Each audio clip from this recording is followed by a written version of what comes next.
Honourable Annette King. Chairman. Thank you, Mr Chairman, and I thank the Minister for his comments in reply. And the Minister has said that he doesn't believe the supplementary order paper that I put forward for a postponement would be possible, that there is no legal ability to do that, and I presume that was the advice he was receiving from officials just a few moments ago, and it would be interesting to see exactly what that advice is based on, because the suggestion was that you put in place an order in council, and why that would not be a mechanism that could be used. So it would be interesting. I don't know whether we'll have time, Minister, tonight, but you might be able to reply to me in writing. But if the Minister is not prepared to accept an SOP, is he prepared to use the Tony Ryle mechanism, which I outlined in my contribution, the Tony Ryle mechanism at Hawke's Bay District Health Board, where he turned the Commissioner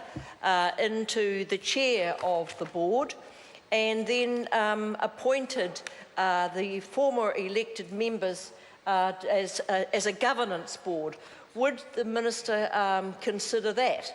Because if there's no legal mechanism, as the Minister said, for my SOP, there was obviously no need to have a legal mechanism for the Tony Ryle approach, that it was possible for the Minister to make that decision and to appoint whoever he likes to the board in place of an elected board, and he chose to reappoint former elected members. Would the Minister consider that as another mechanism? But before that, Minister, could you set out your expectations of the Commission? You said it could take up to the 3 years. In fact, it's more like 3.5 years before they actually would have finished their work. There must be a work plan that the Ministry and the Minister's working to, a work plan of what exactly your expectations are for the Commissioners and what is needed to be achieved before there'd be satisfaction for there to be an election in 2019, and the Minister said he thought it would take right up till 2019 to achieve it. So there must be a plan. There must be expectations, and I asked the Minister, could he can't do it tonight, obviously, but would he be prepared to provide the Select Committee, who took this bill very seriously and listened to the advice we received and worked very well on the bill, would he be prepared to provide the Select Committee with his expectations and time frame that he has put on the Commissioners, so that we can actually measure that progress?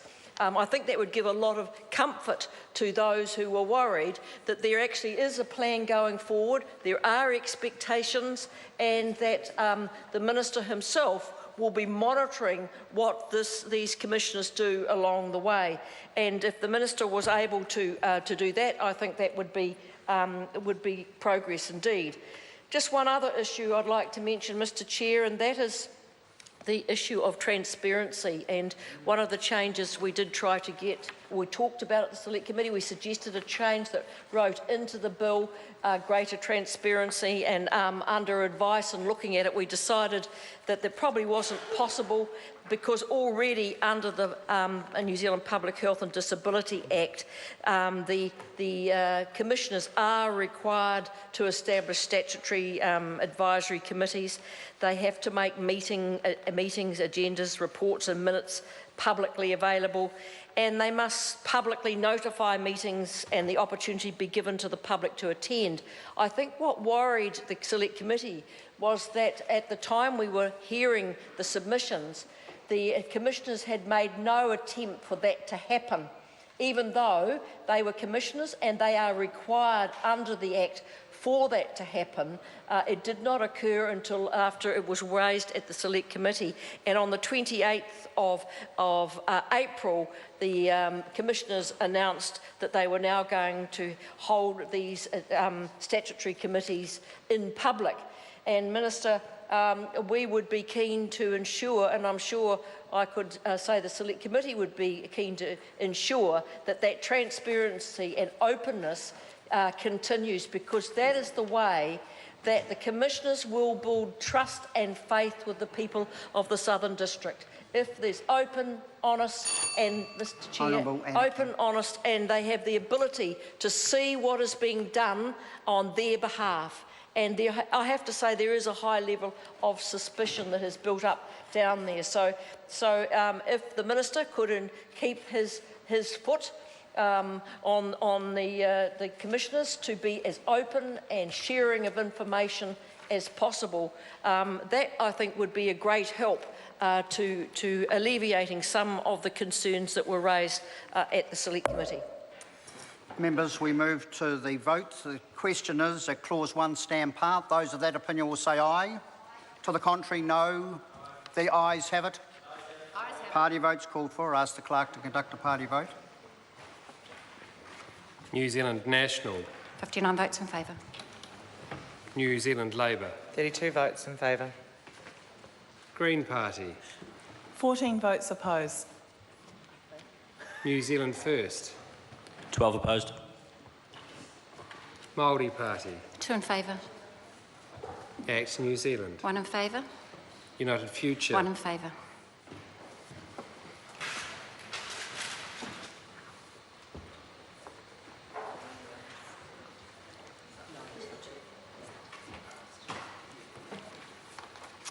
Members, the ayes are 95, the noes are 26.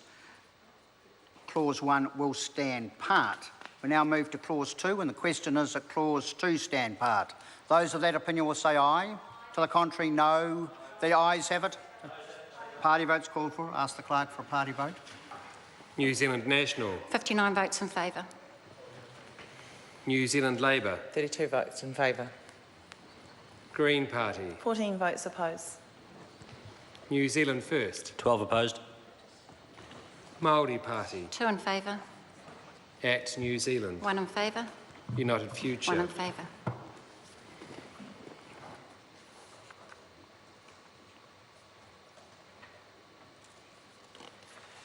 Members, the ayes are 95, the noes are 26. Clause 2 will stand part. We now move to Clause 3, and the question is that Clause 3 stand part. Those of that opinion will say aye. To the contrary, no. The ayes have it. So, party votes called for. Ask the clerk for a party vote. New Zealand National. 59 votes in favour. New Zealand Labour. 32 votes in favour. Green Party. 14 votes opposed. New Zealand First. 12 opposed. Māori Party. 2 in favour. Act New Zealand. 1 in favour. United Future. 1 in favour.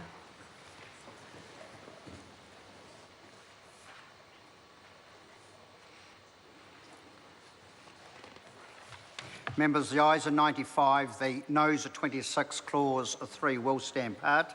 We now move to Clause 4, and first we have Ria Bond's table amendment to Clause 4, replacing the word council with the phrase integrate a commissioner within the bounds of. The question is that the amendment be agreed to. Those of that opinion will say aye. Aye. To the contrary, no. The noes have it. Party votes called for. Ask the clerk for a party vote. New Zealand National. 59 votes opposed. New Zealand Labour. 32 votes in favour. Green Party. 14 votes in favour. New Zealand First. 12 in favour. Māori Party. 2 votes opposed. Act New Zealand. 1 opposed. United Future. 1 opposed.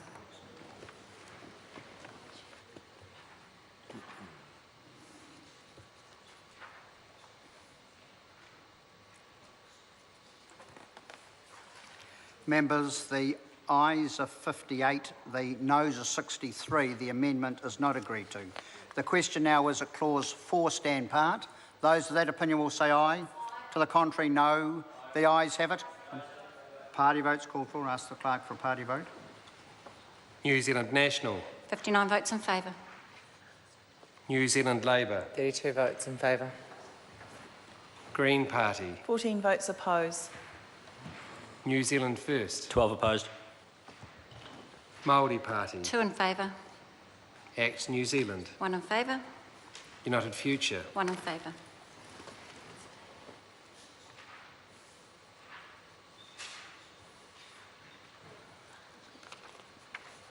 Members, the ayes are 95, the noes are 26. Clause 4 will stand part. We now move to Clause 5, and the question is that Clause 5 stand part. Those of that opinion will say aye. To the contrary, no. The ayes have it. Party votes called for. Ask the clerk for a party vote. New Zealand National. 59 votes in favour. New Zealand Labour. 32 votes in favour. Green Party. 14 votes oppose. New Zealand First. 12 opposed. Māori Party. 2 in favour. ACT New Zealand. 1 in favour. United Future. 1 in favour.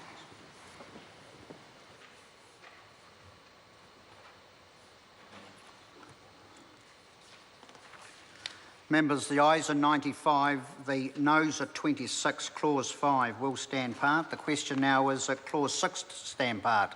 Those of that opinion will say aye. To the contrary, no. The ayes have it. Party votes called for. Ask the clerk for a party vote. New Zealand National. 59 votes in favour. New Zealand Labour. 32 votes in favour. Green Party. 14 votes oppose. New Zealand First. 12 opposed. Māori Party. 2 in favour. ACT New Zealand. 1 in favour. United Future. 1 in favour.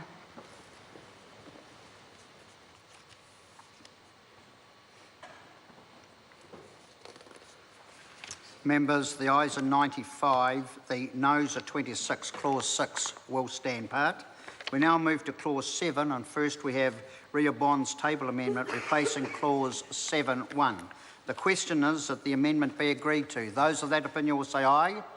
To the contrary, no. The noes have it. No. Party votes called for. I'll ask the clerk to conduct a party vote.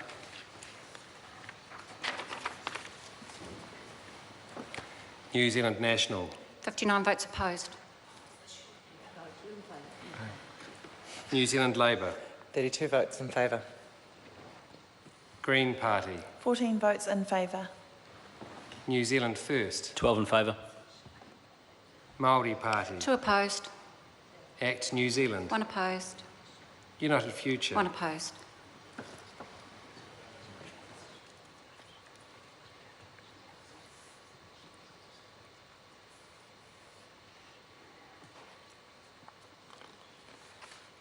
Members, the ayes are 58, the noes are 63. The amendment is not agreed to. We now move to the Honourable Enoch King's table amendment to Clause 7. And the question is that the amendment be agreed to. Those of that opinion will say aye. To the contrary, no. The noes have it. No. Party votes called for. Ask the clerk for a party vote. New Zealand National. 59 votes opposed.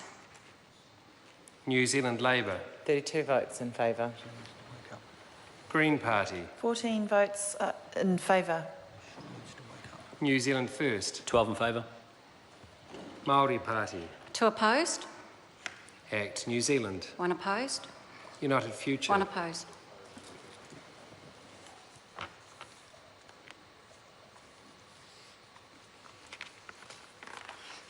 Members, the ayes are 58, the noes are 63. The amendment is not agreed to. The question now is that Clause 7 stand part. Those of that opinion will say aye. To the contrary, no. The ayes have it. So, party votes called for. Ask the clerk for a party vote. New Zealand National. 59 votes in favour. New Zealand Labour. 32 votes in favour. Green Party. 14 votes oppose. New Zealand First. 12 opposed.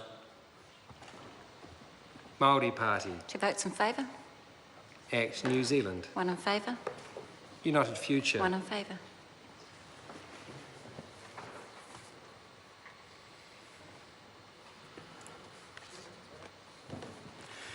Members, the ayes are 95, the noes are 26. Clause 7 will stand part.